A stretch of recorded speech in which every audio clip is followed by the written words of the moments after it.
In this and the following video, we will talk about what constitutes an assembly, what types of assemblies there are, and what are the principles guiding when and how assemblies can be restricted. There are several definitions of what an assembly is, but they mostly agree on their crucial components.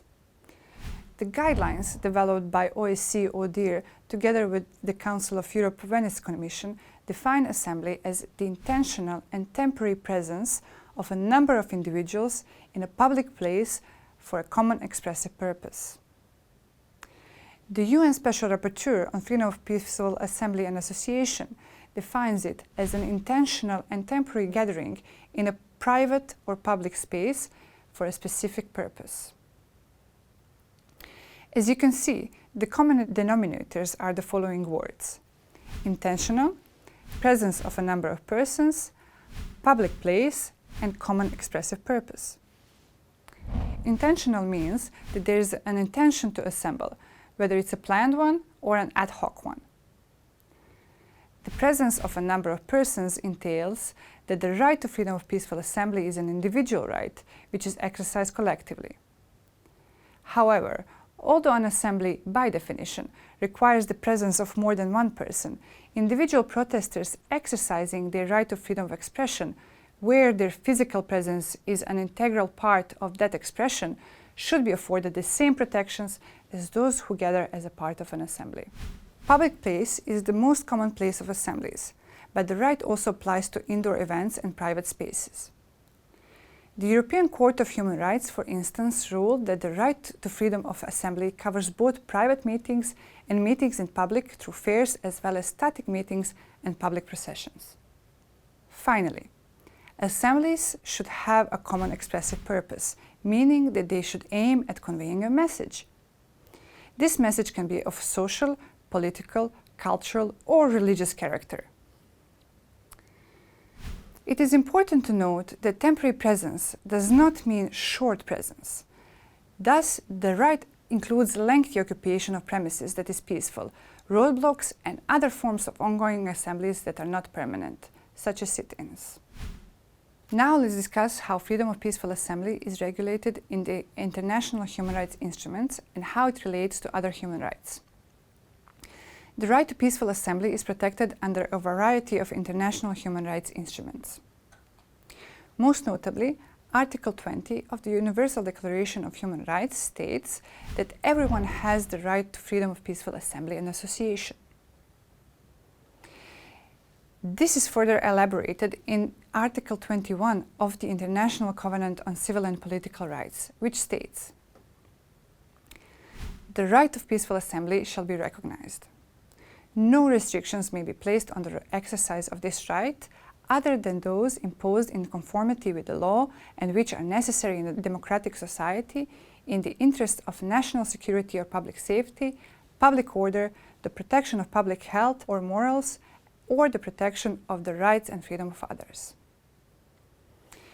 We will discuss different parts of this article in more details a bit later. For now, it's important to mention that the right is enshrined in numerous other conventions and treaties, including European Convention on Human Rights and the Convention on the Rights of the Child.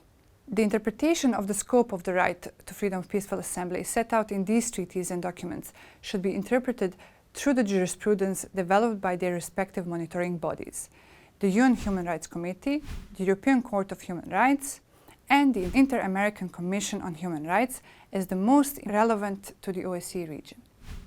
Moreover, when it comes to regulation and implementation of the freedom of peaceful assembly, a holistic approach should be followed. In fact, the right to freedom of peaceful assembly is interlinked with several other human rights, and the right to peaceful assembly should not therefore be looked at in isolation, but in relation to these other human rights. In particular, freedom of peaceful assembly is often associated with the rights to freedom of association, freedom of expression, and freedom of thought, conscience, religion, or belief. In addition, the full protection of this right to freedom of peaceful assembly depends on the protection of a range of other human rights. For instance, the right to life and not to be subjected to cruel, inhuman, or degrading treatment may be implicated if the police uses excessive force against assembly participants. Now moving on to another essential aspect of the right to freedom of assembly, its peaceful nature. Only peaceful assemblies are protected under international law. This means that there is no right to use force, intimidate, harass, threaten, incite to violence, or prevent others exercising their rights. When determining whether the nature of an assembly is peaceful, the focus should be on the intent of the organizers, not the mere possibility of violence. The burden is on the relevant authorities to prove that organizers have violent intentions, that they are inciting to violence, or otherwise that they are rejecting the foundation of democratic society.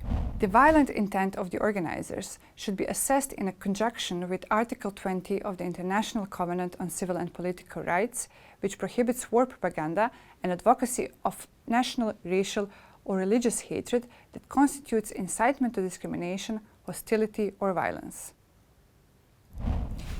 There should always be a presumption that the intentions of organizers and participants are peaceful, unless there is convincing evidence of intent to use or incite violence. This is called the presumption in favor of peaceful assemblies. Moreover, the term peaceful should be interpreted to include conduct that may annoy, give offense, provoke, or that temporarily hinders, impedes, or obstructs the activities of third parties. This also includes assemblies that may cause disruption to traffic, shoppers, and businesses. Further on, the spectrum of conduct that either constitutes violence or is regarded as capable of causing violence should be narrowly construed and limited to using or openly inciting others to use physical force that inflicts or is intended to inflict injury or serious property damage where such injury or damage is likely to occur. When it comes to the expression, the messages conveyed in an assembly can be provoking and controversial. Such messages do not constitute a reason to ban an assembly. The European Court of Human Rights has ruled that it is of the essence of democracy to allow diverse political projects to be proposed and debated, even those that call into question the way a state is currently organized. A link to this point is the fact that assemblies are a legitimate use of public space as any other. According to the OSCE ODIHR Venice Commission guidelines on peaceful assembly, participants in public assemblies have as much claim to use public places as everyone else. Indeed, public protest and freedom of assembly in general should be regarded as an equally legitimate use of public space as the more routine purposes for which public space is used, such as pedestrian and vehicular traffic. Having mentioned public spaces as a ground for exercising the right to peaceful assemblies, it is important to focus on spaces where assemblies can take place. Assemblies are traditionally seen to be taking place outdoors in the public space, and indeed, this is often the case.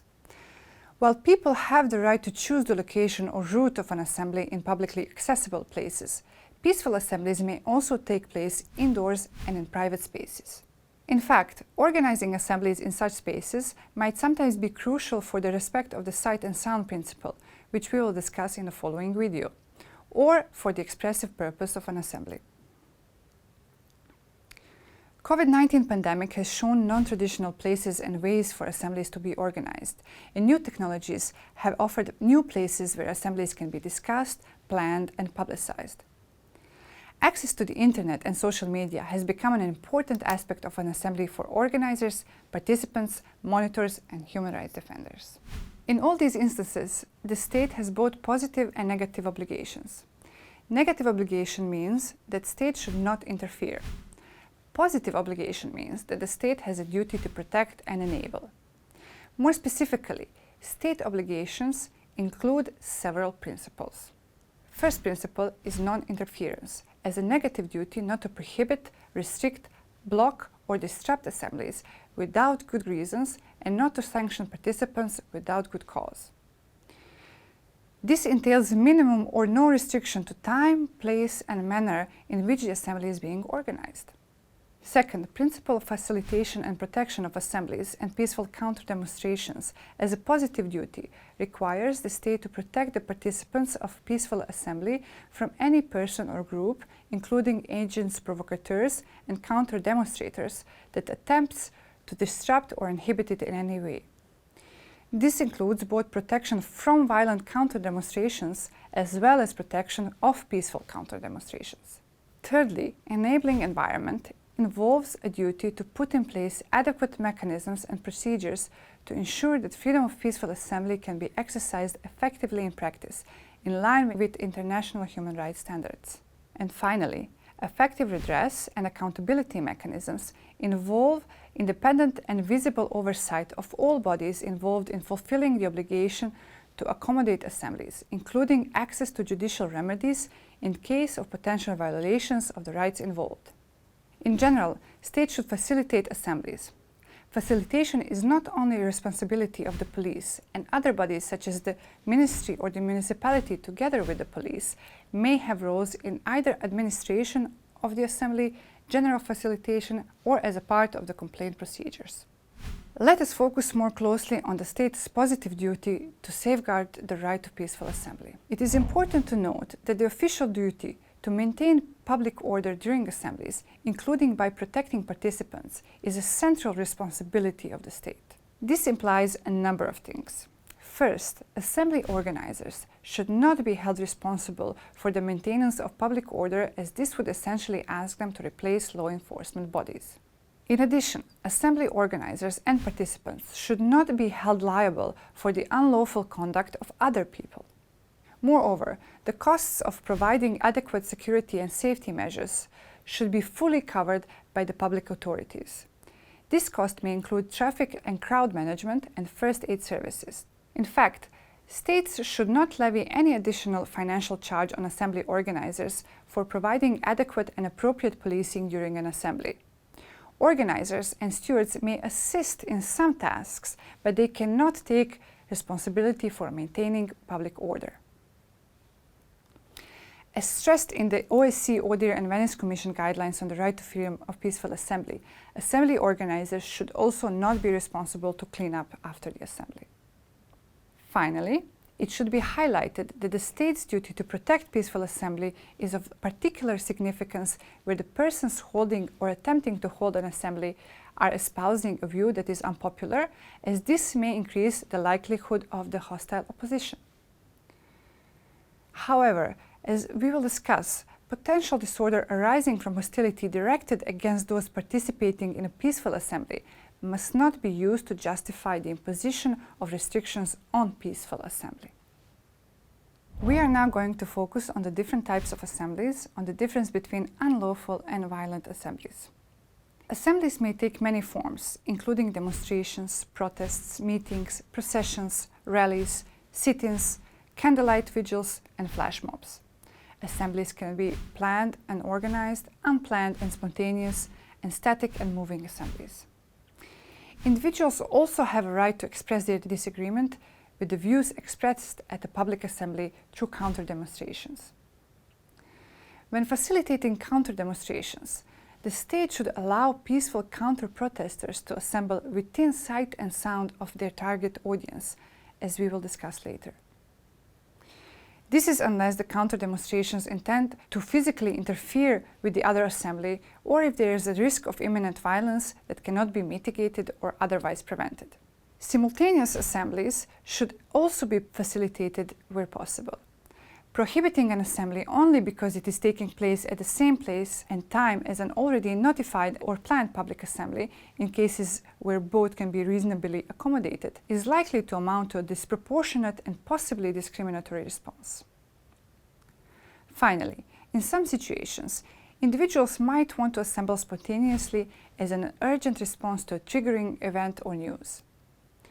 Such spontaneous assemblies, for which either the organizer is unable to meet the deadline for prior notification or there is no organizer at all, should be facilitated and protected in the same way as assemblies that are planned in advance, as long as they remain peaceful. Now, I would like you to pause this video and to try to think about the differences between unlawful and violent assemblies. To answer this question, it is important to bear in mind that not all unlawful assemblies are violent. We have talked before about what constitutes a peaceful assembly.